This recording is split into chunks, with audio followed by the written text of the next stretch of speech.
Hi everyone, I'm Miralla Nader, and my presentation is about Latin/Hispanic culture, specifically about their traditions and values. So let's get started.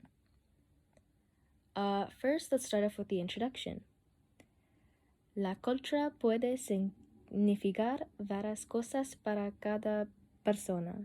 Sin embargo, también parecen alienígenas en algún lugar cuando se habla de música, comida o lenguaje. Nunca parece que nos ramificamos y vimos los similares que son algunas culturas y cómo sus perspectivas pueden variar de las nuestras. So let's discuss some of the Latin/Hispanic traditions and values. The main topics revolve around scientific and cultural traditions and values. So scientifically, the behavior that is viewed in Hispanic culture is that etiquette is very important in Hispanic households. Not having the proper etiquette is looked down upon, as seen in many other cultures, but mainly in Latin and Hispanic culture. Another scientific tradition or value is agriculture. They use many materials and foods such as wheat, which is commonly used amongst Latin and Hispanic countries to produce bread and other foods, because bread is mostly used amongst them. Also, a cultural tradition or value is religion. Many Hispanics and many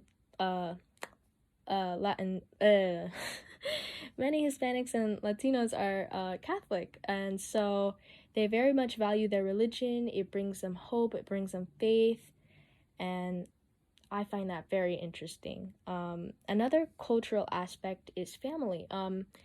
Hispanics and Latinos are very family-oriented, which goes beyond what Americans usually value, which I also think is very interesting. And so I'll go on to talk about the different aspects, such as the social aspect, political aspects, major cities, the economy, and religion as well. So socially, like I said, they're very family-oriented. However, Mexico is known to be very family-oriented the most. And politically, there's, I believe, 33 Latin democratic governments. And so major cities like Mexico City, Lima, and Sao Paulo are very democratic. And also, the economies in Brazil and Mexico are very, what's the word? I wouldn't say like thriving, but they have a very good economy to the point where they contribute, I believe, about 13% of the gross product. Gross domestic product. Yes, that is it. And also, like I said before, their religion is either mostly Catholic or sometimes Christian. However, I believe those two are different.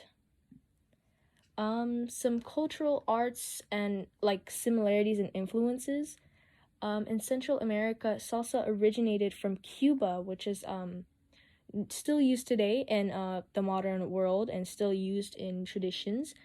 In South America, Brazil is known for its Latin music. And all of this is inspired by African culture, of course.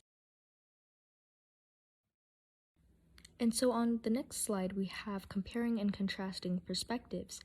Now, some similarities amongst these Latin and Hispanic countries is that they have democratic governments which very much influence how their economy is influenced. And personally, one of my opinions is that they all have really amazing food. I also believe that many value religion based off the research that I went over, and I find it very interesting how it contributes to how family-oriented these Latin and Hispanic countries are. Some differences, however, that vary are that they have different dialects of the language, which is Spanish, of course. Yeah, so I find that very interesting because I see that amongst many other cultures, like for example Arabic. I find that, yeah, like very interesting. And some countries value dance over music or vice versa. And this just all really comes down to whichever is expressed more or used more in traditions or festivals. So it varies. Many countries also celebrate their national holidays differently or not at all. You'll see some countries going all out, or some countries just keeping it very low, very as many would say, low key. And I've also provided a small quiz if anyone would like to do this. I've provided the answer already, but if you got it right, then good job. And also my last statistic is that 62.1 million people in the US are currently Hispanic, which I am very glad to hear because we need more diversity in the US, of course. So this is very good news. And here are my resources, and thank you for listening.